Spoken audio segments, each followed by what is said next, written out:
Hi guys and welcome back to the channel Deepak Yadav Education. Welcome to the daily current affairs of 4th of April 2021. तो guys आज है तारीख 4 अप्रैल 2021। आज की तारीख से जितने भी मोस्ट इंपॉर्टेंट करंट अफेयर्स बनेंगे उन सभी करंट अफेयर्स को हम लोग डिटेल में डिस्कस करेंगे। नाउ बढ़ते हैं आगे। और गाइज अगर आप लोगों को इस लेक्चर का पीडीएफ चाहिए तो नीचे डिस्क्रिप्शन बॉक्स में आप सभी लोगों को टेलीग्राम का लिंक दे रखा है, वहां से जाकर आप लोग इस लेक्चर के पीडीएफ को डाउनलोड कर सकते हो। नाउ अभी तक आपने इस यूट्यूब चैनल को सब्सक्राइब नहीं किया है तो ऐसा रेड कलर का बटन आ रहा होगा नीचे की साइड, सबसे पहले चैनल को सब्सक्राइब कर लो, साथ ही साथ बेल आइकन प्रेस कर लेना ताकि आप कोई भी वीडियो का नोटिफिकेशन मिस ना कर पाओ। चलिए स्टार्ट करते हैं डिस्कशन। यह है हमारा आज का सबसे पहला आर्टिकल, काफ़ी इंपॉर्टेंट है। बात करी गई है मैटरनल डेथ के बारे में। तो हाल ही में एक स्टडी पब्लिश हुई है लेंसेट ग्लोबल हेल्थ जर्नल के अंदर। उसके अंदर बताया गया कि ये जो कोविड-19 पैंडेमिक है जो साल 2020 में आया था, इसने बहुत बुरी तरीके से हिट किया है हेल्थ सिस्टम को। और हमारा जो हेल्थ सिस्टम है उसके हिट होने की वजह से जो मैटरनल डेथ है और स्टिल बर्थ है वो भी काफ़ी तेज़ी से इंक्रीज़ हुआ है। अब मैटरनल डेथ यानी कि कोई भी महिला, अब आप कह सकते हो डिलीवरी के टाइम पर उसकी डेथ हो जाए या फिर डिलीवरी होने के बाद लगभग 42 डेज़ के अंदर अंदर डेथ हो जाती है, तो उसको हम लोग मैटरनल डेथ बोलते हैं। साथ ही साथ जो स्टिल बर्थ है वो यानी किसी बेबी का, यानी मान लो किसी बेबी के डिलीवरी से पहले या फिर डिलीवरी के टाइम पर डेथ हो जाती है तो फिर उसको हम लोग बोलते हैं स्टिल बर्थ। तो ये दोनों ही चीज़ें बढ़ती हुई नजर आई हैं। तो उसके बारे में बताया गया कि ये सब हुआ है कोविड-19 की वजह से। तो लगभग देख पाओगे ओवरऑल इंक्रीमेंट देखने को मिला है 28% का स्टिल बर्थ के अंदर। साथ ही साथ मदर्स की जान को भी काफ़ी हद तक रिस्क देखने को मिला है। मैटरनल डिप्रेशन भी काफ़ी हद तक इंक्रीज होता हुआ हम लोगों ने देखा है। कोविड-19 का इम्पैक्ट जो है सबसे ज़्यादा पड़ा है पुअरर कंट्रीज़ के ऊपर। जो गरीब देश हैं उनके अंदर सबसे ज़्यादा बुरी तरह से प्रभाव पड़ा है इस प्रेगनेंसी को लेकर, ये कोविड-19 की वजह से। ओके ना, उसके बाद आप लोग देख पाओगे ये जो रिपोर्ट है ये लगभग 40 स्टडीज़ के दौरान इसको एनालिसिस किया गया है और 17 कंट्रीज इसके अंदर इंक्लूड हैं। कौन कौन सी? Brazil, Mexico, US, Canada, UK, Denmark, Netherland, ये बहुत सारी कंट्रीज इसके अंदर इंक्लूड करी गई हैं। और इतना ज़्यादा एनालिसिस करने के बाद आपके पास ये डेटा आया है। और यहाँ पर यह भी बताया गया हमने इतना स्ट्रिक्ट लॉकडाउन लगाया था, हालांकि हमने कोशिश करी थी कि हम इस कोविड-19 को टैकल कर पाएँ, लेकिन हम लोग इसको नहीं कर पाए और जो है इसकी वजह से ये इतनी सारी प्रॉब्लम्स देखने को मिल गई हैं।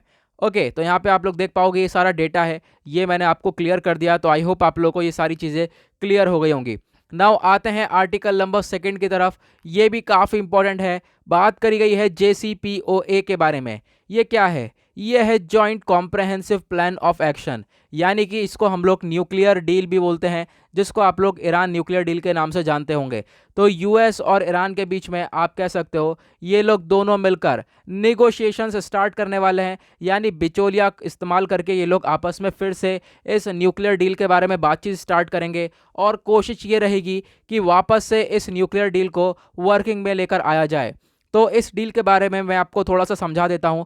साल 2015 के अंदर क्या हुआ था, जब बराक ओबामा थे यूएस के प्रेसिडेंट, तो उन्होंने ईरान के साथ एक न्यूक्लियर डील करी थी। ईरान के अंदर देखो यूरेनियम काफ़ी अच्छी मात्रा में पाया जाता है, तो ईरान उस यूरेनियम का गलत तरीके से इस्तेमाल ना करे या फिर न्यूक्लियर बॉम्ब ना बनाए, उसकी वजह से यहाँ पर ईरान के साथ डील करी गई। यूएस ने यानी बराक ओबामा ने उस टाइम पर बोला कि ईरान के साथ हम लोग डील कर रहे हैं, ईरान जो है इस यूरेनियम का एनरिचमेंट नहीं करेगा, न्यूक्लियर बॉम्ब नहीं बनाएगा, और उसके बदले में जो ईरान के ऊपर इंटरनेशनल सैंक्शंस लगे हुए थे, बहुत सारी प्रॉब्लम्स जो थी वो हम लोग रिजॉल्व कर देंगे, वो सैंक्शंस हटा देंगे। तो ये सारी बातचीत हुई और उसके साथ ये न्यूक्लियर प्रोग्राम हो गया था डन, यानी दोनों के बीच में डील पक्की हो गई थी। लेकिन उसके बाद क्या हुआ, फिर 2015 में आप कह सकते हो यहाँ पे ये सारी चीज़ें डील हो गई, लेकिन उसके कुछ टाइम बाद बराक ओबामा की प्रेसिडेंसी हो गई ख़त्म और आ गए थे नए प्रेसिडेंट डोनाल्ड ट्रंप। अब डोनाल्ड ट्रंप आने के बाद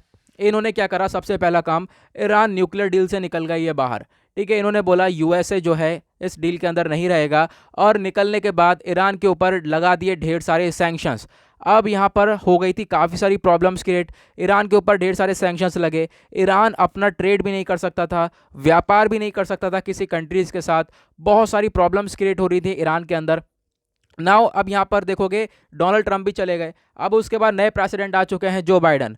तो जो बाइडन का फंडा ये है, ये भी चाहते हैं कि वापस से इस न्यूक्लियर डील को रिवोक किया जाए, वापस से इस न्यूक्लियर डील को लेकर आया जाए और ईरान और यूएस के बीच में वापस से ये डील हो जाए, ठीक है। लेकिन अभी देखेंगे हम लोग आगे क्या सिचुएशन होगी। ये चाहते तो हैं, अब थोड़ा बहुत बातें स्टार्ट होने वाली है, उसी के बारे में यहाँ पे ये न्यूज़ है। न्यूज़ क्या है कि यूएस और ईरान एग्री कर चुके हैं कि ये लोग स्टार्ट करने वाले हैं कुछ निगोशिएशंस। अब यहाँ पे निगोशिएशंस स्टार्ट तो किए जाएंगे, लेकिन बिचौलिया का इस्तेमाल करके। ओके, नाउ यहाँ पे ईरान की लोकेशन देख लेते हैं, जो कि आपके एग्जाम के पॉइंट ऑफ व्यू से काफ़ी इंपॉर्टेंट बन जाएगा।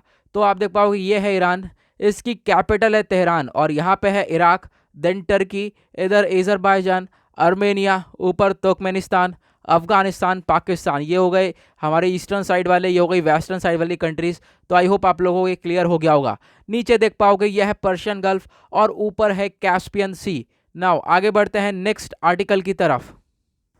अगेन ये आर्टिकल भी काफ़ी इंपॉर्टेंट है, आज का थर्ड आर्टिकल है। हुआ क्या है, हाल ही में एक मीटिंग हुई है बिम्स्टेक की, और ये मीटिंग हुई है वर्चुअली, यानी फिजिकली नहीं हुई है, एक तरीके से आप कह सकते हो वीडियो कॉन्फ्रेंसिंग के थ्रू ये मीटिंग करी गई है। तो जो हमारे एक्सटर्नल अफेयर मिनिस्टर हैं डॉक्टर एस जयशंकर साहब, इनके द्वारा बोला गया इंडिया जो है काफ़ी अच्छी तरीके से कोऑपरेट करके चलने वाला है इस बिम्स्टेक के अंदर। ये बिम्स्टेक क्या है, कितनी कंट्रीज़ हैं, आप लोग इसके बराबर में पिक्चर देख रहे होंगे। इसके अंदर ढेर सारी कंट्रीज़ है बिम्स्टेक के अंदर, India, Nepal, Sri Lanka, Thailand, Myanmar, Bangladesh, Bhutan, Nepal, ये अच्छा मैंने बता दिया नेपाल। तो ये सारी कंट्रीज़ हैं। नाउ ये 17th आप कह सकते हो बिम्स्टेक की मिनिस्ट्रियल मीटिंग हुई थी वर्चुअली, तो उसके बारे में बताया गया है। नाउ यहाँ पे इन लोगों की कोशिश अब ये भी रहने वाली है कि ये लोग टेररिज्म को काउंटर करेंगे, यानी आतंकवाद वगैरह से भी लड़ने की कोशिश रहेगी। ये सारी कंट्रीज़ मिलकर जो इलिसिट अवैध तरीके से ड्रग्स वगैरह का ट्रैफिकिंग वगैरह करी जाती है, तो वो भी रोका जाएगा। तो आपस में मिलकर ये कंट्रीज़ बहुत सारी चीज़ों के ऊपर काम करने वाली हैं, इस मीटिंग के अंदर डिस्कस किया गया है। लेकिन मोस्ट इंपॉर्टेंट चीज़ पर आते हैं, वो है बिम्स्टेक के बारे में। बिम्स्टेक की फुल फॉर्म क्या है?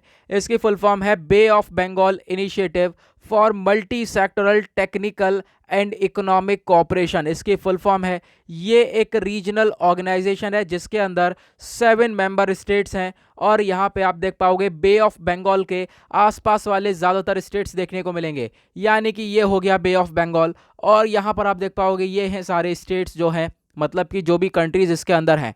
ओके, आई होप आप लोग को ये क्लियर हुआ है बिम्स्टेक के बारे में। इसकी फुल फॉर्म याद रखना।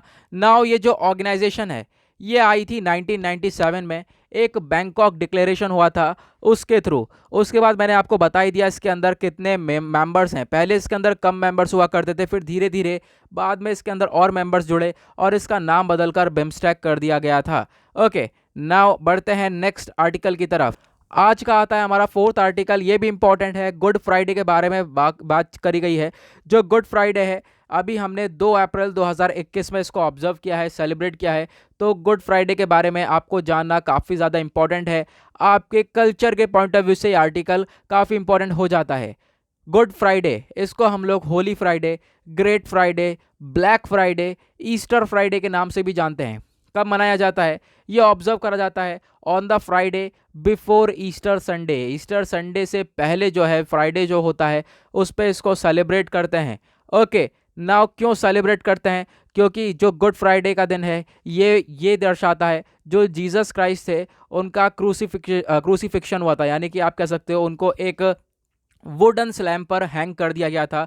तो उसी तौर पे हम लोग जो है ये गुड फ्राइडे को सेलिब्रेट करते हैं। ओके, नाउ यहाँ पे आप देख पाओगे जो क्रिश्चियंस हैं वो बिलीव करते हैं कि जीसस जो है उनको क्रूसीफाई किया गया था गुड फ्राइडे पर, और फिर उसके बाद उसके 3 दिन बाद आप कह सकते हो वो उठे थे, और फिर जो है उसको ईस्टर बोला गया जो तीसरे दिन पर यहाँ पे उठे। और जो ये 3 दिन थे इसको ईस्टर त्रिडोम बोला गया है। तो आप लोग यहाँ पर ये देख सकते हो। ओके, नाउ बढ़ते हैं आगे।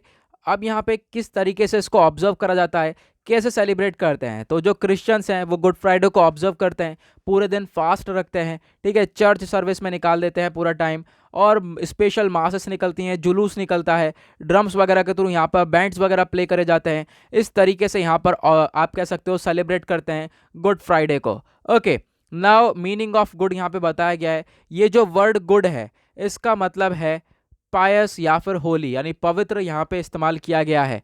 ओके, तो इसके बारे में ध्यान रखना, मीनिंग ऑफ गुड क्या है इस गुड फ्राइडे के अंदर। तो आई होप आप लोग को ये क्लियर हो गया, ये कल्चर के पॉइंट ऑफ व्यू से आपके लिए इंपॉर्टेंट हो जाता है। नाउ बढ़ते हैं नेक्स्ट आर्टिकल की तरफ।